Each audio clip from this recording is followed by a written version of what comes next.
അതിജീവിക്കാൻ നമ്മുടെ മക്കൾക്ക് മാതാപിതാക്കൾ കൊടുത്ത ശരീരം, മാതാപിതാക്കളിലൂടെ പ്രകൃതി കൊടുത്ത മനസ്സ്, ആ കുട്ടിയിൽ സ്വതസിദ്ധമായി വികസിക്കുന്ന ബുദ്ധി, നമ്മൾ അറിഞ്ഞും കാണിച്ചും കൊടുക്കുന്ന വിവേകം, അതിനെല്ലാം ആരംഭം കുറിക്കുന്ന ഈ വിജയദശമി ദിവസം എല്ലാവരും പള്ളിയിലാണെങ്കിലും കൊടുങ്ങല്ലൂർ ചേരമാൻ മോസ്കിലാണെങ്കിലും അതേപോലെ ക്ഷേത്രങ്ങളിലാണെങ്കിലും വിദ്യ കൊടുക്കുന്നതും സ്വീകരിക്കുന്നതും ആരംഭം കുറിക്കുന്ന വിജയത്തിന്റെ ദിവസം, അധർമ്മത്തിന്റെ മുകളില് ധർമ്മം വളർന്ന ദിവസം, അനീതിയും അന്യായവും അസത്യവും എന്നും ലോകത്തിൽ നിലനിൽക്കുന്നുണ്ട്.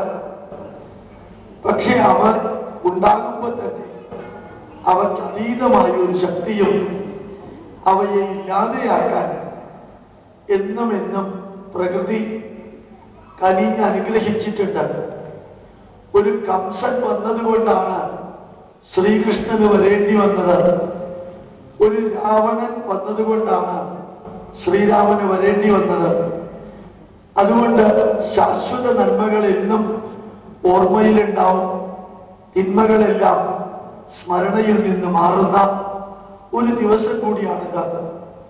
അത് സാമൂഹിക ബന്ധം, മാനസികമായ ഐക്യം, സൈക്കോളജിക്കൽ ബെനിഫിറ്റ്, അങ്ങനെ എല്ലാ നന്മകൾക്കും ഈ ഒരു ദിവസം കാരണഭൂതമാകട്ടെ എന്ന് പ്രാർത്ഥിച്ചുകൊണ്ട് കേരളീയ സമാജത്തിന്റെ സമുജ്വലരായ കർമ്മ നേതൃത്വം നൽകുന്നവർക്ക് ഈ ഒരു സുദിനത്തില് അതില് എല്ലാവരെയും പങ്കെടുപ്പിക്കാനുള്ള ശ്രമം നടത്തിയ ആ ചൈതന്യവത്തായ ശ്രമത്തിനും എന്നും നന്മ വരട്ടെ എന്ന് പ്രാർത്ഥിച്ച്, മനുഷ്യന് ജീവിതത്തില് ഏത് വിഭാഗത്തിൽപ്പെട്ട മനുഷ്യനും 11 ക്വാളിറ്റിയാണ് വേണ്ടത്, 11 ഗുണങ്ങളാണ് വേണ്ടത്.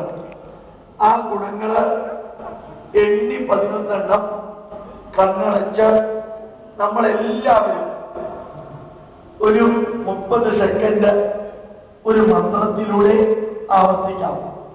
എല്ലാവരും നേരെ ഇരുന്ന് കൈകൂപ്പി 11 വാക്കുകൾ